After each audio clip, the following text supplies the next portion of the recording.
Masih breaking news, saudara. Kita juga masih bergabung dengan dosen Departemen Hubungan Internasional FISIP UNER, Bapak Muhammad Ayub Mirdad. Terima kasih sudah masih bersama kami di Breaking News Kompas TV. Tadi Pak Ayub Mirdad juga menyampaikan bahwa figur populer punya pengaruh di pemerintahan, pemimpin yang moderat. Inilah yang memang dinilai dari sosok Muhammad Bagher Ghalibaf. Lalu nantinya apakah sebelumnya dia yang memang diisukan diincar oleh Trump, apakah punya sejarah relasi dengan Amerika Serikat atau Israel? Dari pengamatan Anda sejauh ini seperti apa? Maaf sekali Pak Reza, bisa ulangi Oke, pertanyaannya? saya ulangi. Tadi sebelum jeda iklan Anda menyebutkan bahwa sosok Muhammad Bagher Ghalibaf ini memiliki figur populer, punya pengaruh di pemerintah, pemimpin yang moderat. Lalu apakah dia juga punya sejarah relasi dengan Amerika Serikat atau Israel?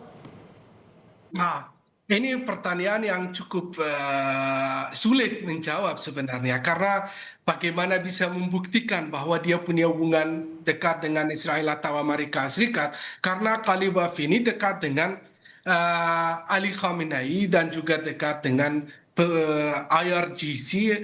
Jadi ya tentu saja tidak dekat dengan Israel, Ya. tapi bisa jadi di belakang ada hubungan dengan Amerika Serikat. Tapi sulit ini sebenarnya membuktikan klaim tersebut bahwa Ghalibaf ini dekat dengan Amerika Serikat.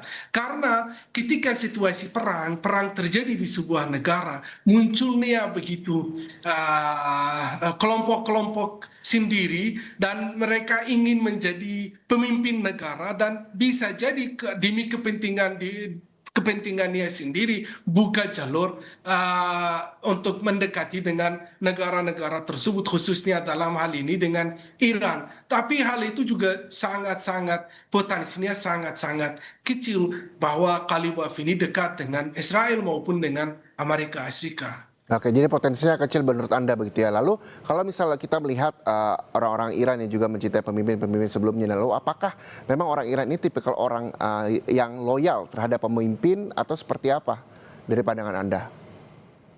Kalau loyal pada pemimpin, Iran sendiri juga punya isu internal cukup lama ya. Karena tidak semua warga negara Iran mendukung pemerintahannya. Ya. Atau Ali Khamenei dan sekarang Mujtaba Khamenei. Buktinya atau contohnya kita bisa lihat sebelum perang ini terjadi, banyak warga negara Iran tewas, ribuan, bahkan video-videonya itu ada di media sosial. Jadi ada dukungan dari masyarakat Iran, tidak bisa saya katakan bahwa itu dukungan besar atau Penuh, mayoritas, betul.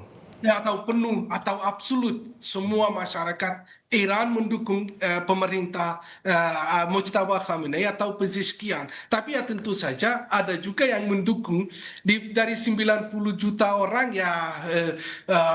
Kalau saya selama ini belajar tentang situasi Iran dan melihat sejarahnya sejak tahun 79, banyak yang juga tidak mendukung pemerintah Iran Oke.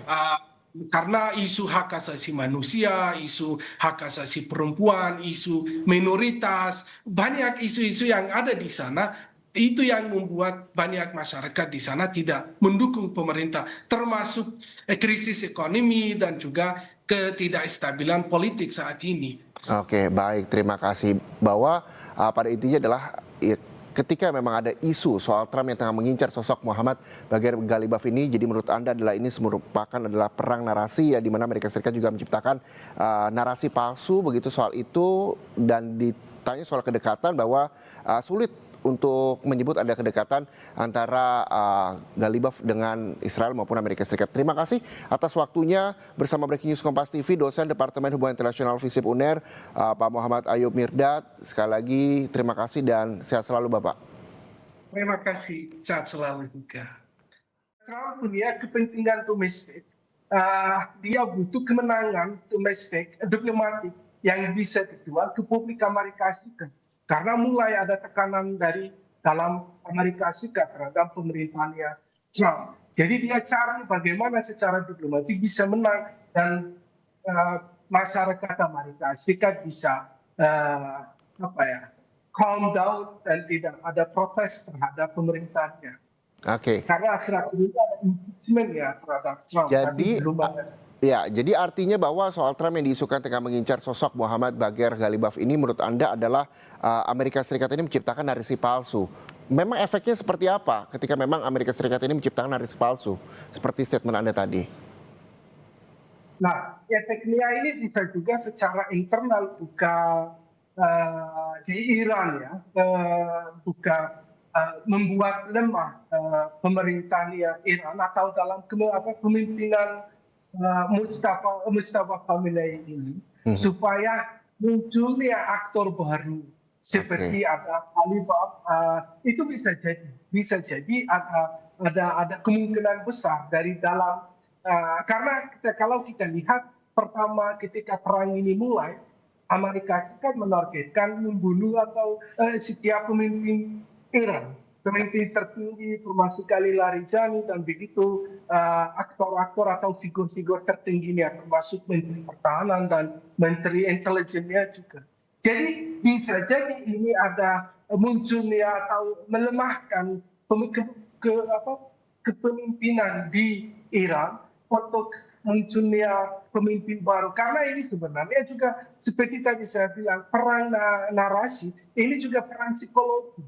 Bukan hanya perang militer, bagaimana Amerika Serikat berpengaruh dalam kepemimpinan di Iran.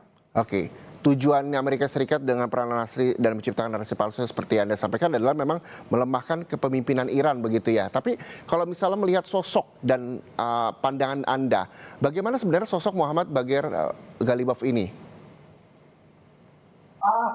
Khalifah ini akhir-akhir ini kalau mulai jadi seorang atau figur yang cukup terkenal atau populer di media dan juga di luar negeri.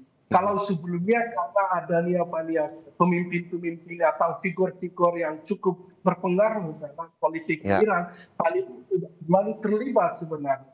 Karena sebelumnya ada Ali Larijani, ada Qasim ketika meninggal tahun 2020, kalau tidak 2021 atau 2022 di Irak.